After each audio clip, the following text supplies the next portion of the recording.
people don't feel heard by any of the politicians, but they also don't feel heard by each other and the people that don't agree with them.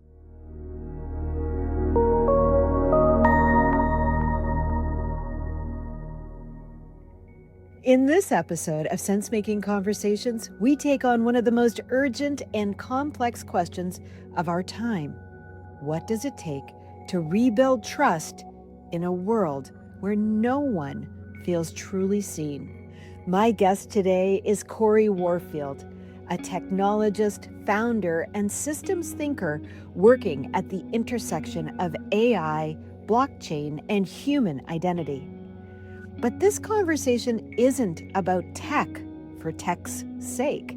It's about the kind of future we still have time to design if we're willing to rethink how power really works.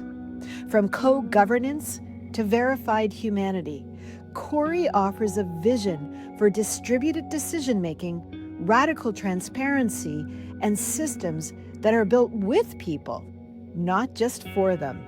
If you've ever wondered whether democracy is still working or if something even better is possible, this episode offers both the clarity and the courage to ask more of what we've been given. I'm Andrea Sampson, and this is Sense Making Conversations. Cory, welcome. I'm so excited to have you here with us today. Now, many people probably don't know you directly. They've probably seen you online, but you're doing such interesting things in the world. And when I look at those things, they are everything from verifying that we're human to creating open source platforms that allow us to co-create music to what I've heard is something about co-governance. And I dug into that a little bit because I was really curious. What the heck is co-governance? And, what I learned through the work you're doing is that, the world as we know it is under siege. And we're being hit with everything from algorithms that are giving us propaganda to hyper targeted persuasion techniques to really a narrative warfare. And your idea of co-governance is a radically transparent, technology enabled shared decision making approach that helps to distribute power and brings light into those dark places. Cory, how did you come upon this? And tell us a little bit more. I mean, that was me trying to piece it all together, but I'd love for you to tell us a little bit more about it from your perspective.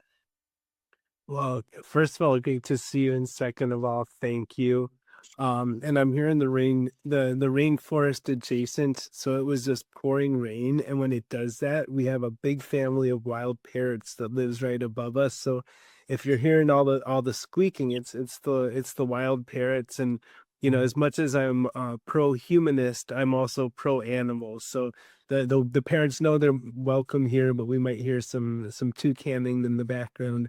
But so I've been a technologist and futurist on and off for over 30 years now. And I studied machine learning, neural networks, and kind of what became what's now, massively adopted as AI about a decade ago. And, I kind of knew that a few things were coming just by paying attention to trends. And one of those has been soon we won't necessarily know what's real and what's human, right? And Yeah. as we see this shift to kind of a phygital world where, you know, parts of our physical world are living online and vice versa. And now that we see these really highly capable video generation tools like Sora and VO2 that make videos that look very real. And, AI vocalization platforms like 11 Labs that can put any voice to any face. Well, if we don't know what content is real or not, then very soon mass manipulation is going to be prevalent, right? It's going to be incredibly easy to persuade a population, and our humanhood really does become stifled and under threat from that perspective. Right? If people can manipulate what the humans' brains are feeding the humans' experiences and perception, and that's leading to a critical mass change in behavior, then we really don't know what being a human means, and if we're in control of our own, lives as humans.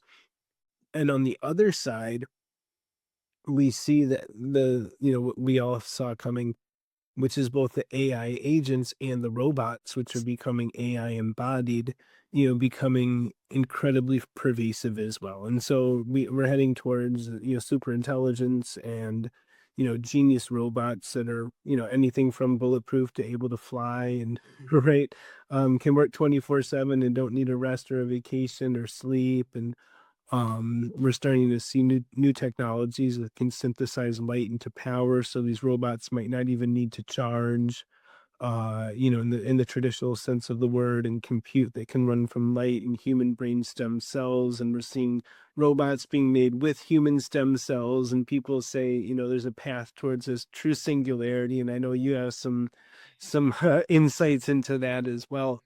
But I say, okay, as we see intelligence rise, and whether we want to call it artificial or we want to call it advanced, or just this intelligence revolution and renaissance, um knowing what's real, right, or at least, we can argue whether or not we've been in a simulated reality and this is all already digital, and right, but what's real from our paradigm of what's real, right?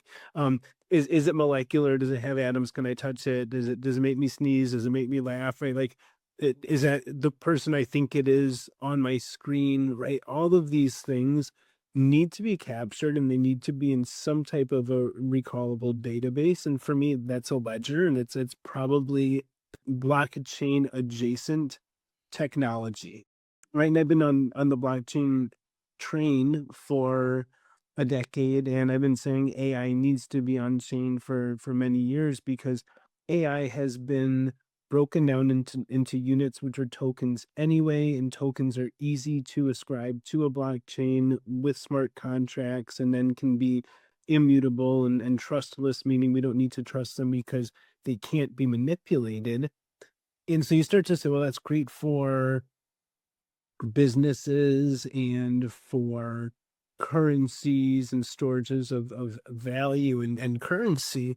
But okay, but what about like the actual AI? Like, what was it trained on? Are people getting rewarded for things that they created with their humans' hands and minds pre-training of these models? And you can start to look at provenance, and you can start to look at what came from where, and attribution and compensation.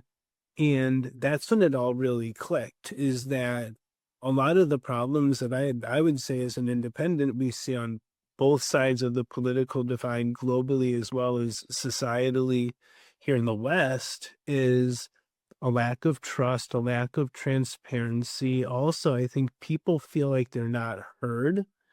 I think what really conflates this, whether it's in the US or Canada or other parts of the world, is people don't feel heard by any of the politicians, but they also don't feel heard by them, by each other and the people that don't agree with them. Mhm. And so if you don't agree with uh the people that disagree with you, or the politicians, including the ones you put there, there becomes this distrust and this animus, and this really hostile energy starting to mount. And it's really easy to keep people down because you just have to keep them hating the other side. And I realize that the data and this usage can transcend that, right? ChatGPT doesn't care who you're going to vote for. Gemini doesn't care, how you feel about issues of other people's bodies, or right. I mean, some of this is, biased in certain ways, but it's non-biased in ways that humans are. And so, but I'm if just gonna jump in for a second because 'cause you've said a lot, and I wanna just kind of deconstruct a little bit of it. I mean, looking at where we are right now technologically. And are we, are we in the matrix, or is this, is this the reality? I think there's some interesting pieces there. And I think, to your point, it doesn't really matter like whether we're in the matrix or not. This is real. The moment we're in this moment right now is real. And technology is governing much of what is happening around us, more so than we even know. Yes, there's lots of advanced technology that we may not be aware of, but everything from algorithms to ledgers are in some way governing things that we may not even know. Algorithms are often, just even shaping what we believe and what we see. And then, there are things like blockchain with these open ledgers that are trying to give us a new view of that. And, that's great, except if the algorithm has kept us in a bubble, we may not even believe some of the things that are true, and true in that, sort of the air quotes way, because we're so confused. And I think when we come back to the idea of co-governance, like when you and I were talking a little while ago, one of the things that you said to me that was so impactful for me was that there is a dynamic of power in the world right now that is shifting the way we see the world, the way that those algorithms are happening, the deep fakes that are out there using voices that could be anyone's, because it is an AI generated voice. And you said, somebody has to capture power long enough to give it back. And I think that that is such a powerful statement. What is that co-governance model that you're talking about? Well, what does that mean? Because I think what your deep and very clear understanding of technology is rare. And and I think our guests could really benefit from understanding how you came to this and why it's important and what is it? Great. Well, thank you. And so when we talk about co-governance, we can look at it primarily as decentralization, right? So what blockchain and Web3 seek to do, and a lot of it is decentralizing data, uh, decentralizing uh identity, right? Decentralizing a number of things. And so when that decentralization, which has a number of benefits, is introduced into governance, then it does lend itself to this co-governance concept where I realized this distrust that we're seeing is so unhealthy that the only way around it is to reinfuse trust. And the way to do that is with blockchain, as I mentioned, it's technically trustless, which means you don't have to trust it. So if a third or 33.3% of every decision that was made for governance was made using an AI that was trained on impartial things that everyone agrees on, like the law and economics and precedent, right?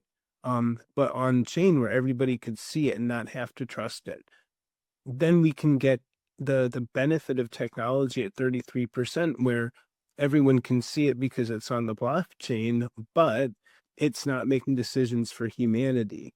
Where the co-governance and the decentralization come in because it's on chain is letting everyone that is authorized to do so. So in the governance of the US of A, it would be people who are verified as citizens of the US of A, and because it's blockchain, each citizen would have an entry and that's it. And yes, they would be alive, and no, they would not be faked or hacked. And there are certain ways to triangulate this data, so there's no way that it's not the person that it says it is, and that they are or are not a citizen as they say they are. And so in this construct, everyone would be able to weigh in on and effectively vote on anything that happened, right? And so, when we're to run for office with this concept, every decision that they made, even as a candidate, they would get the entire perspective of the American people that chose to weigh in on that piece of technology, likely an app or platform,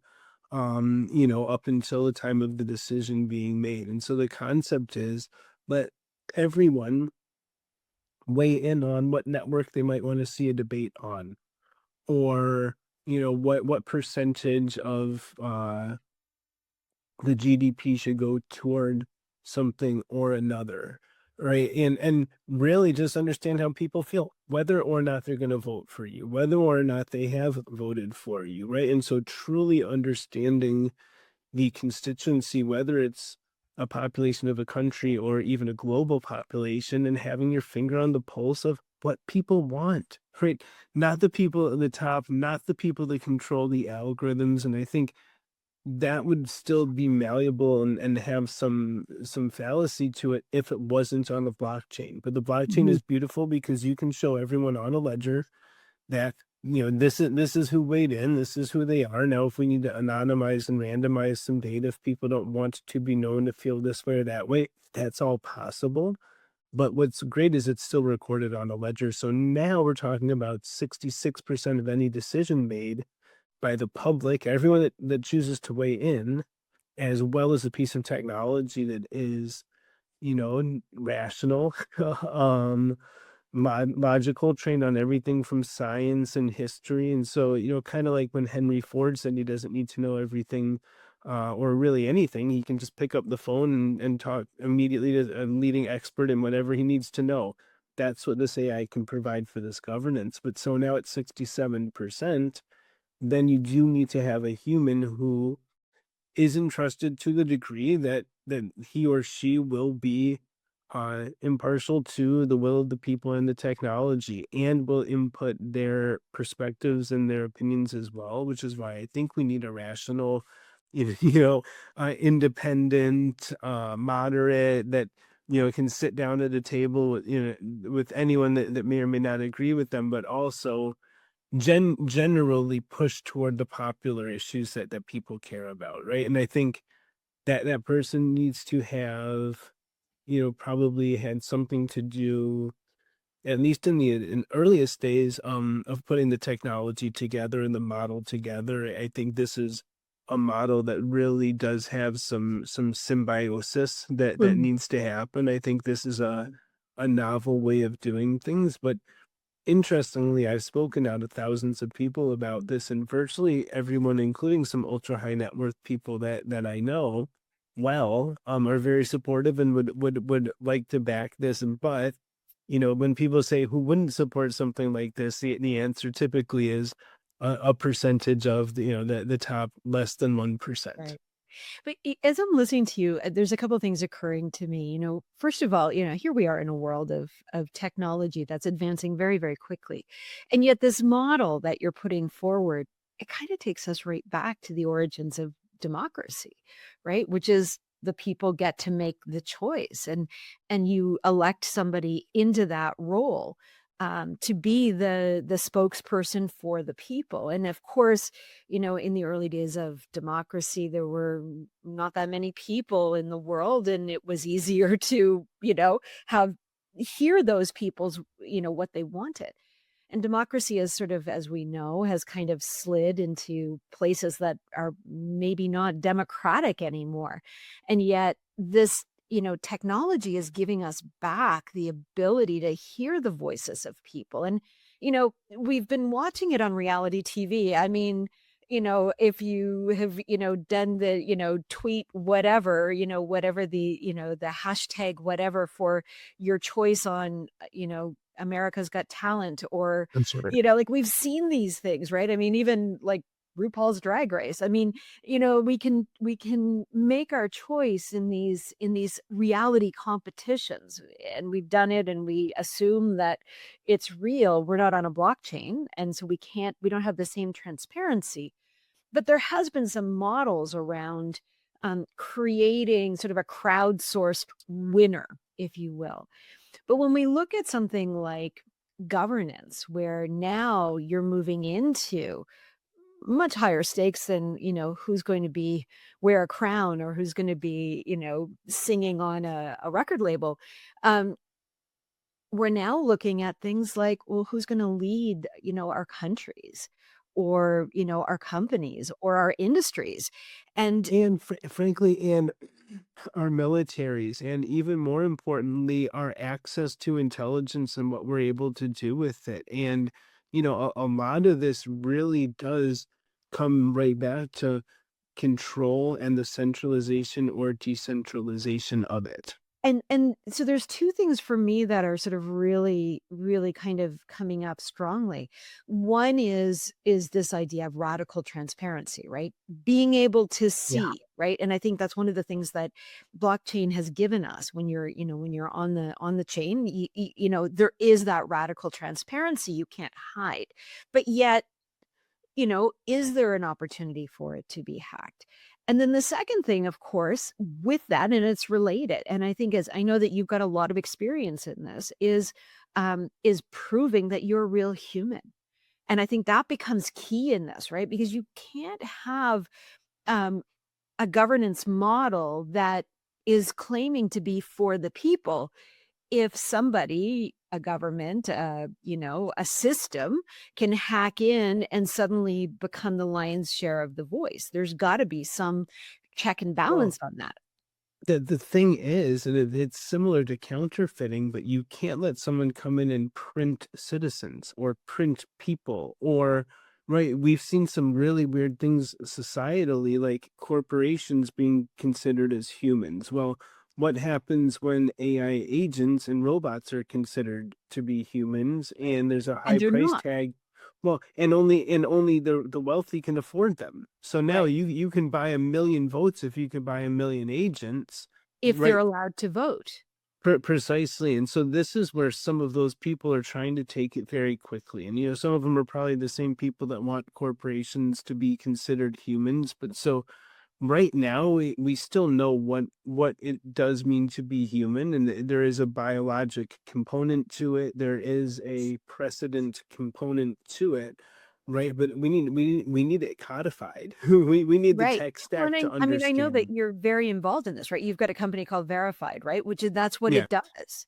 And tell us about that. Like, what is it that what made you get into that? And how do you verify human? Because there's so many ways in which I think, do I need to give my DNA? Do I what is the verified human? Well, I can tell you what our only competitor is doing, which is a great and interesting data point, and then I can allude to some of what we're doing differently. But so Sam Altman and OpenAI have been working on this as well. Their company WorldCoin now World is in the UBI space tangentially, as are we and I. And their solution right now is an actual orb. So and it's a spherical robot looking kind of big eyeball, and a person needs to locate an orb in person and have it do a complete retina scan. Right. And so once you have the retina scan, now they know you're a human, and you're in a database, and you start to receive a WorldCoin dividend as a universal basic income. And they're now working on a social media platform, which is smart because they'll know who's human on the platform. So advertisers don't advertise to fake accounts, and platforms like Meta and X that have tons of fake accounts are going to have fake data, whereas OpenAI will be minting clean data, right? Because they'll know who's human.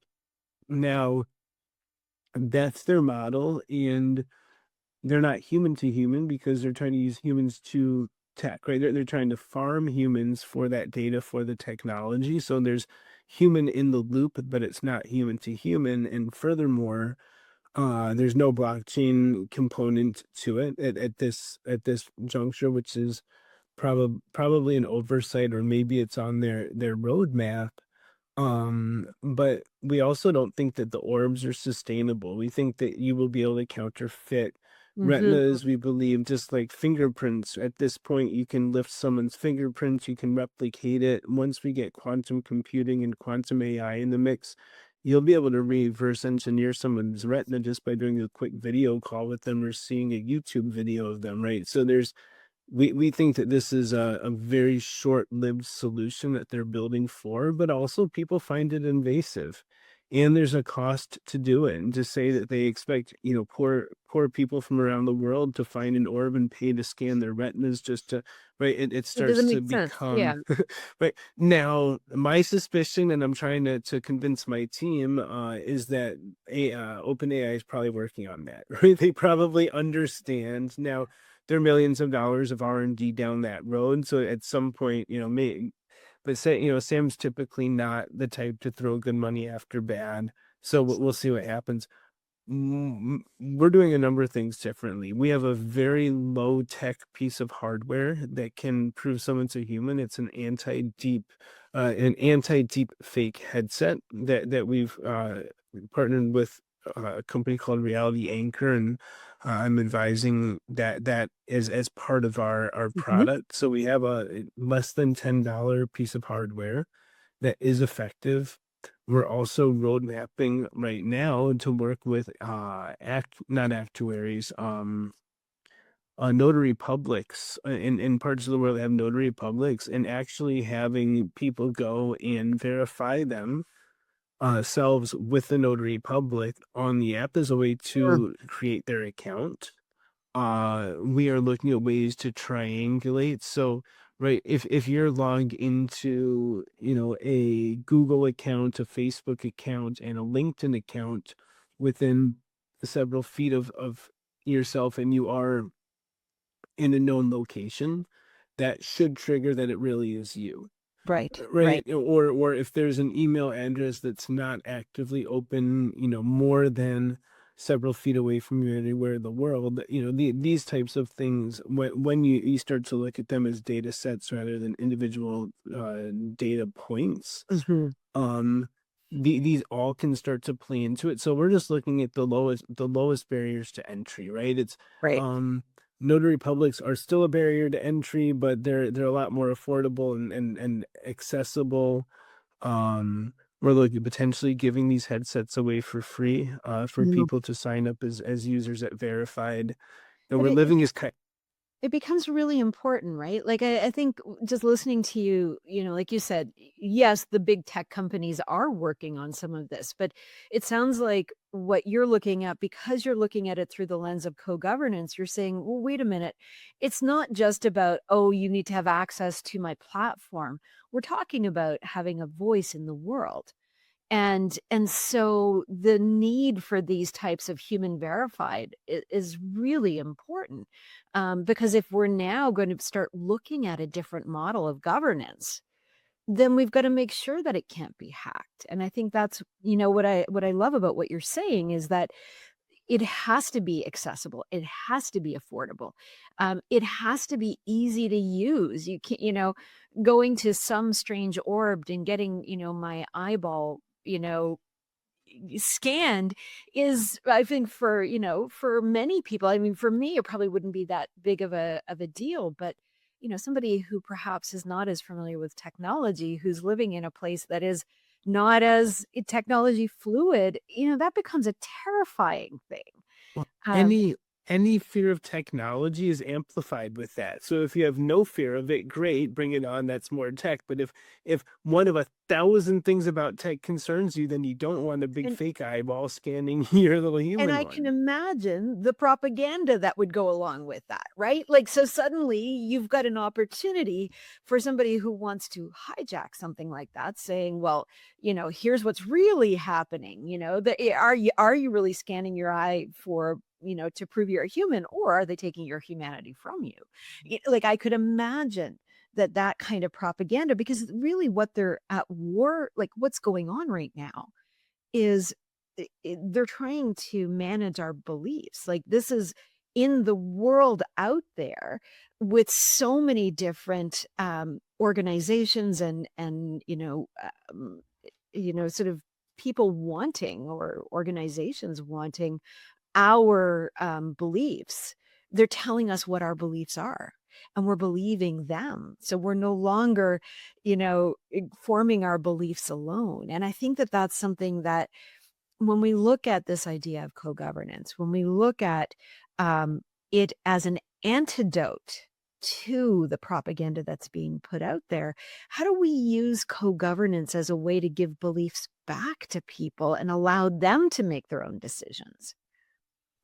I think I like anything collaboration, co-creation of reality, but I think the way to give people their belief systems back and their abilities to kind of live their truths is to give people kind of just a safe space where they're not too judged, but they also are free. And I think it goes back to like when we were children and letting children hurt themselves a little bit and learn why you shouldn't touch the stove or the radiator, why you shouldn't eat that super hot pepper if you don't want to be crying. Um so so I think there is that component of just letting people kind of be a little bit free to live their life while still in feeling like a heard and seen member of society where they can weigh in on the bigger scale as well. And so I think blockchain, especially when you look at considerations like anonymity and the capacity to have what's needed to be seen and what's not needed to be seen not seen, I think lets people much more uh easily feel the freedom to experiment different things. It's one thing for someone to have studied every world religion and decided that they want to be a Christian, right? Okay, great. You went and you studied Hinduism and Jainism and Taoism and Judaism and right, and you've landed on this truth, and that's beautiful. It's another thing for someone to have been raised in right this faith where they were told every other faith is stupid and not true, and you're not to listen to them and study them, and you have no awareness of like any of these other, perceived deities or messiahs or right. So I think similarly, it's, was that person free, to live Right. their faith. Right. I think a lot of these things just come back cyclically. And also it's very interesting to look historically.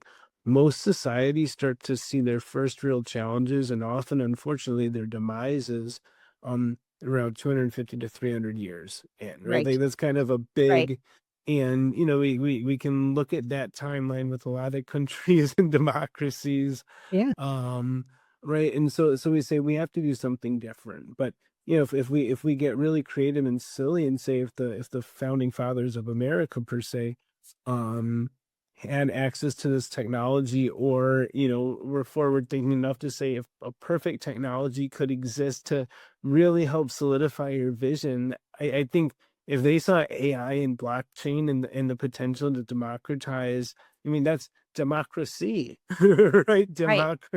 Yeah. Democratize it. It really is kind of back to the fundamentals. And I think, so many people, whether they're citizens or not, and it means different things to different people, but say that they're pro constitution and they're pro democracy. And it's like, this is the way to uphold that.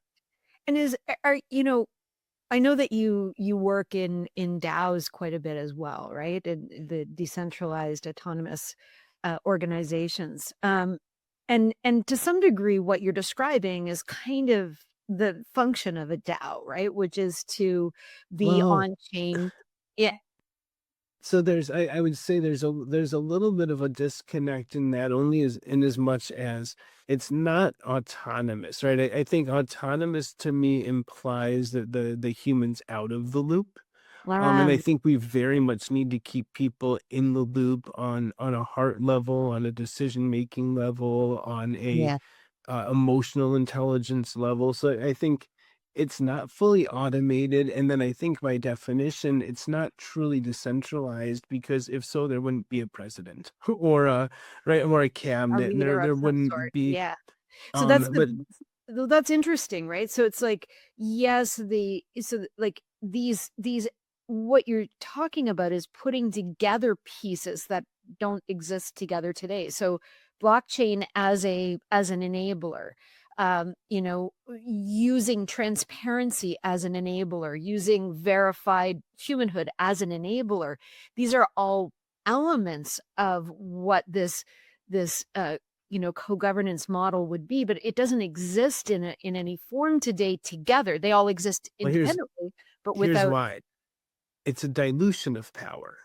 Right, Mm, it's a willful dilution of power, and it needs to have a nearly 100% buy-in from humanity, and so we can see that if it's a 99% issue, that would leave a 1% that would be in opposition, and that's we can look all the way back to Nikola Tesla and see, sometimes, just because something's good for everyone doesn't mean that that everyone's gonna let it happen kind of a thing.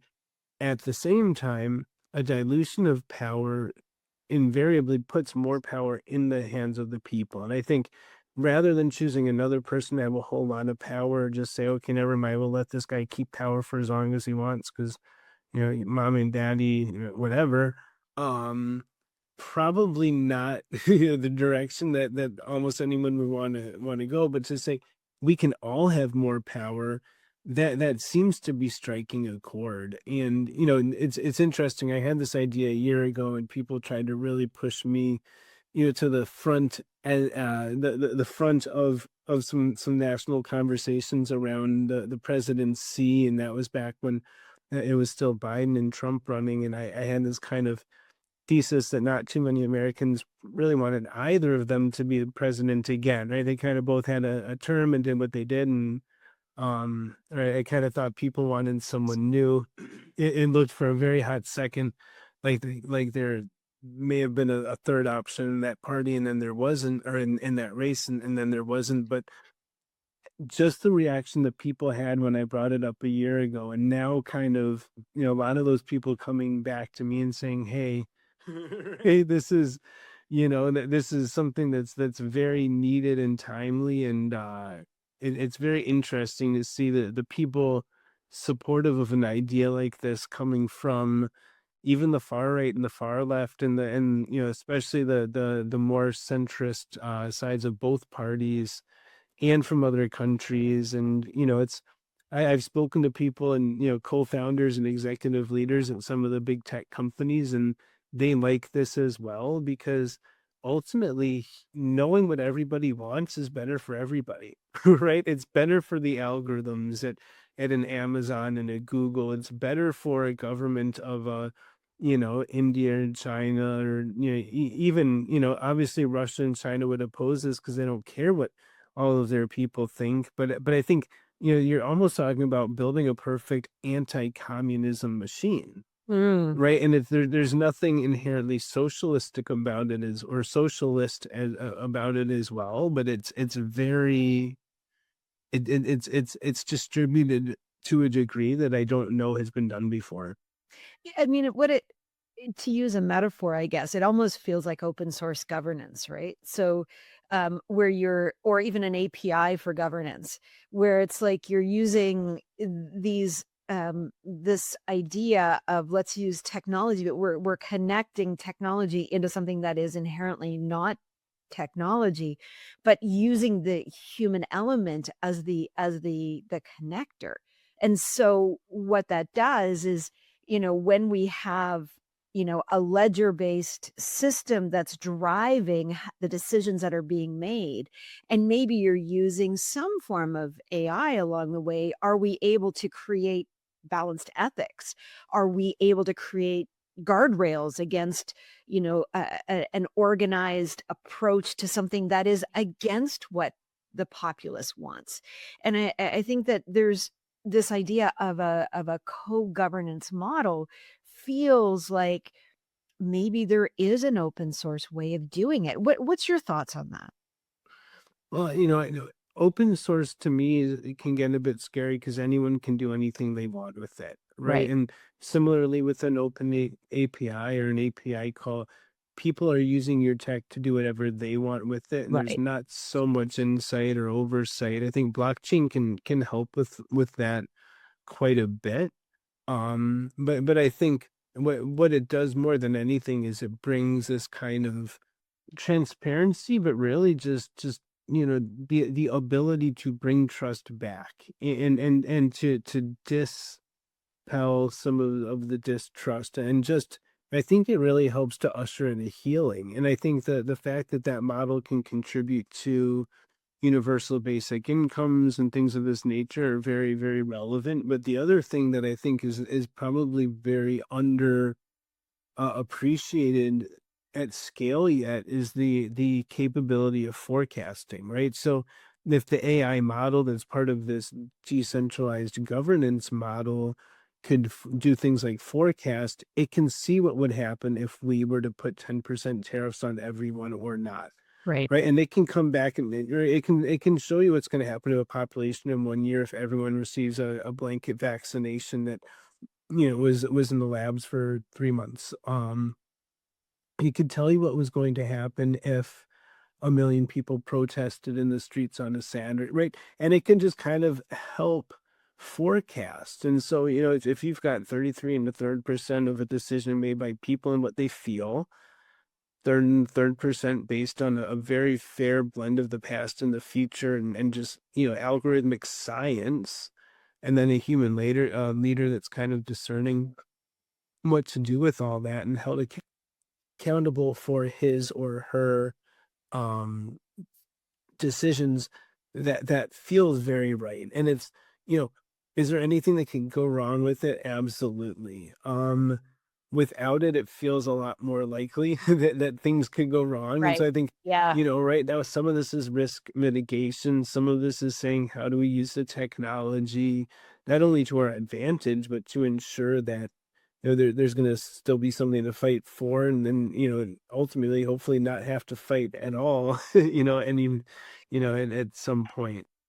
You know what I take from what you said, I mean, you said it earlier, and I think I wanna come back to it because I don't want people to miss it, which is, this model is a dilution of power, and therefore, it creates distributed, decision making, and through that, so a dilution of power, distributed decision making with a human at the helm, right? That's That right. is the core of this model.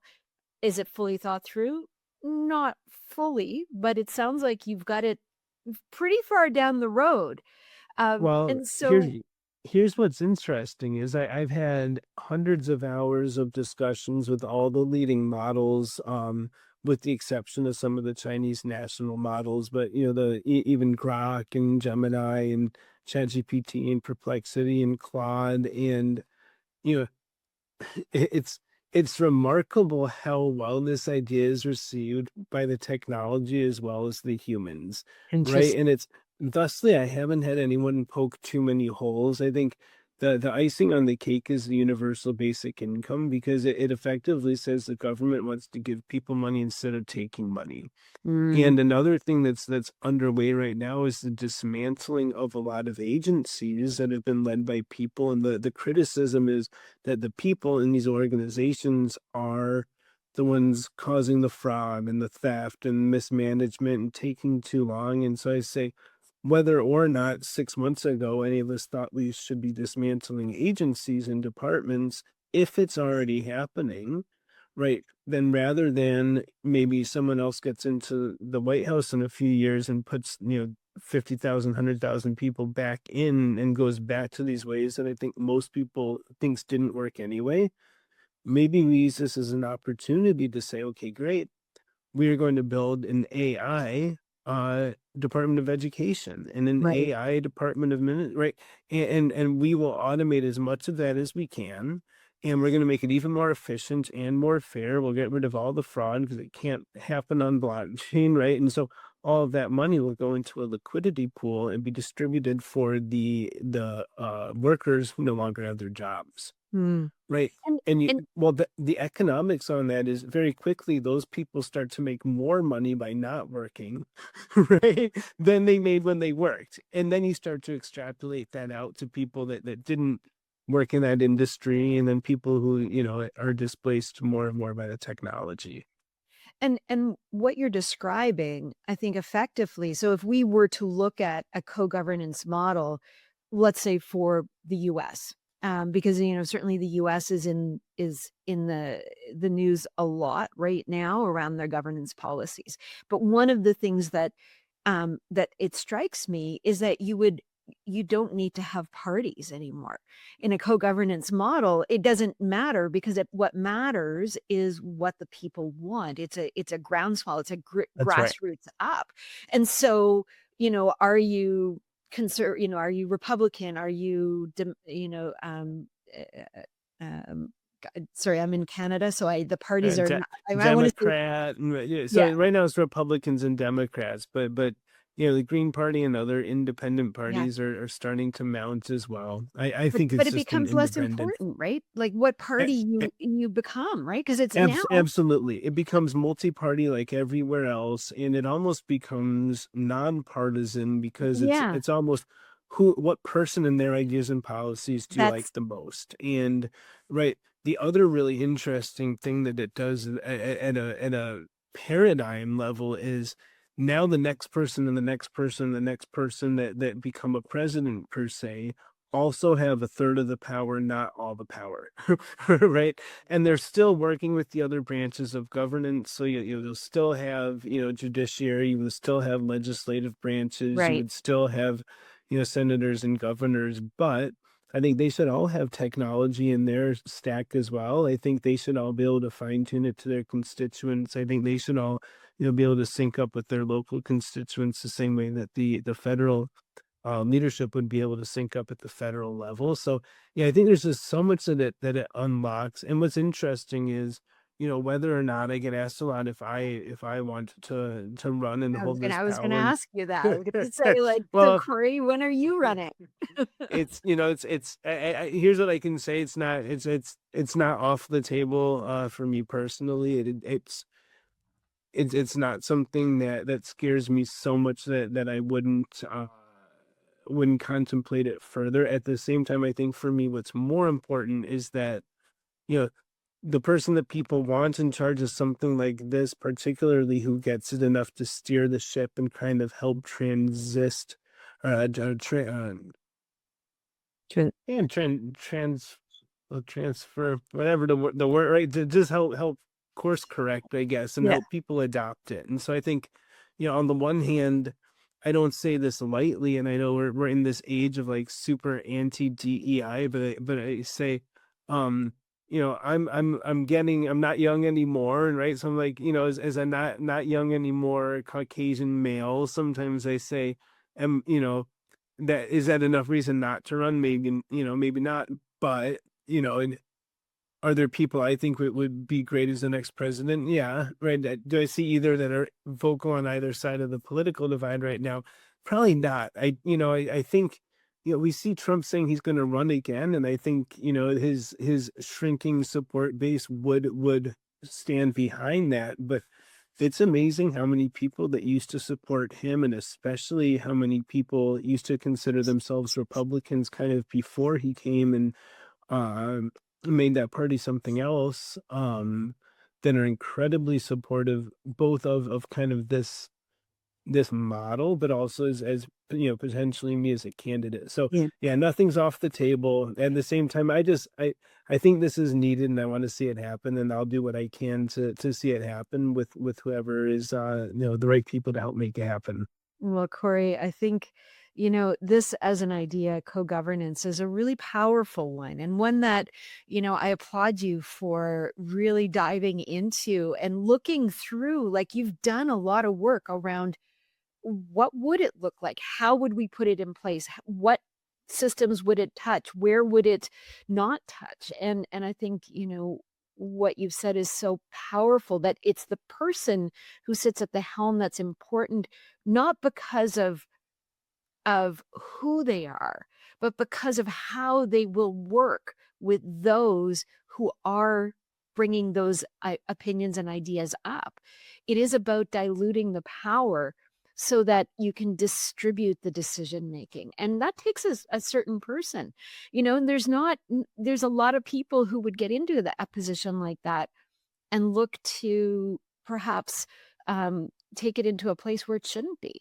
And so someone like you, because I know you and I know how, you know, how equity in it is important for you, how it is about making sure that the world is is taking care of everyone. I know that universal basic income has been something that you have spoken about for many, many years, and something that you have championed in many circles.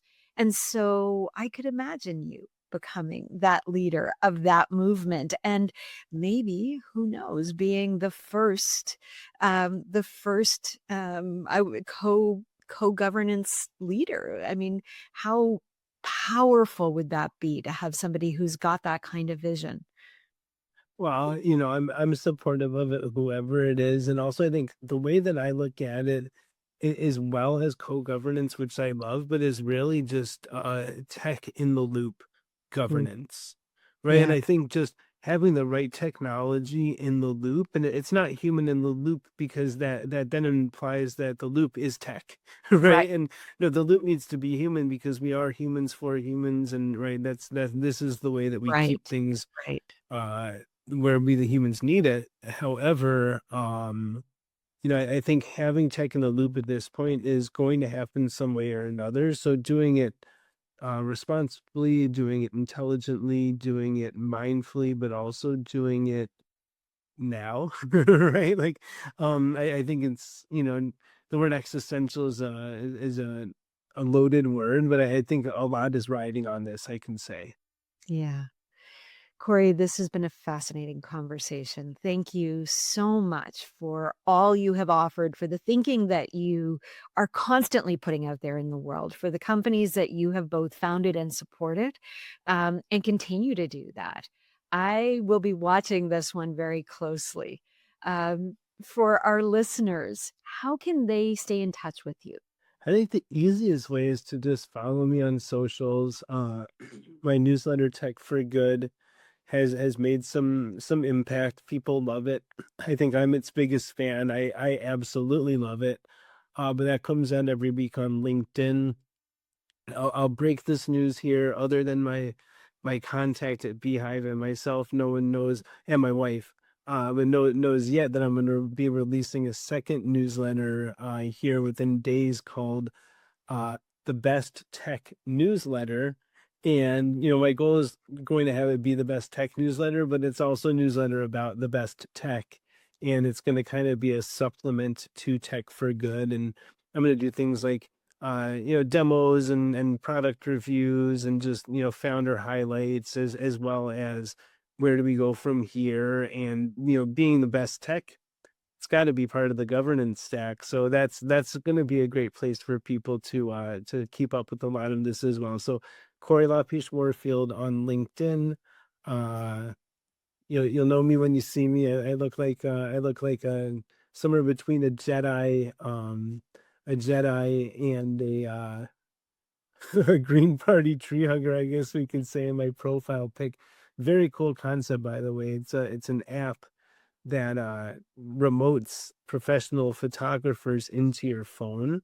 So they tell you where to hold it, and they take over and change the cameras from front and back, and they take some fun pictures. But yeah, I think LinkedIn's the best place to find me for now. But the music company Weejay is online at weejay.world. If people want to see what we're doing at Ascend Space R&D, they can reach out to me directly. We're building a terrestrial space hotel with some low Earth orbit experiences.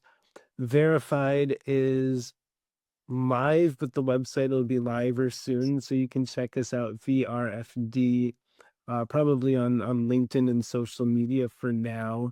Lovingis.ai is live. That's going to be updated with some higher intelligence soon. And you can always catch me poking around Talk Boutique as well. Well, thank you. We'll make sure we put all of those links into the show notes. And thank you so much for your time today and for everything you do in the world. Well, thank you, and thank you everyone for their time for tuning in. Have a wonderful everything, everyone. What this conversation reminded me is that trust isn't something we get back by demanding it. It's something we rebuild slowly, intentionally, by designing systems that make trust possible again. Corey's idea of co governance isn't about utopia, and it's not about whether or not he runs for office. It's about agency. It's about creating systems where leadership is shared, decisions are transparent, and technology becomes a partner in serving people, not a tool for control. In a time when so many of us feel unheard or unseen, this episode offers a quiet but radical proposition. Maybe the solution isn't louder voices at the top, but actually more voices in the very loops that govern us. If this sparked something for you, share it, start a conversation, and subscribe for more episodes that help us reimagine the systems we live within and the ones we might build next. I'm Andrea Sampson, and this has been Sense Making Conversations. I can't wait to see you next time.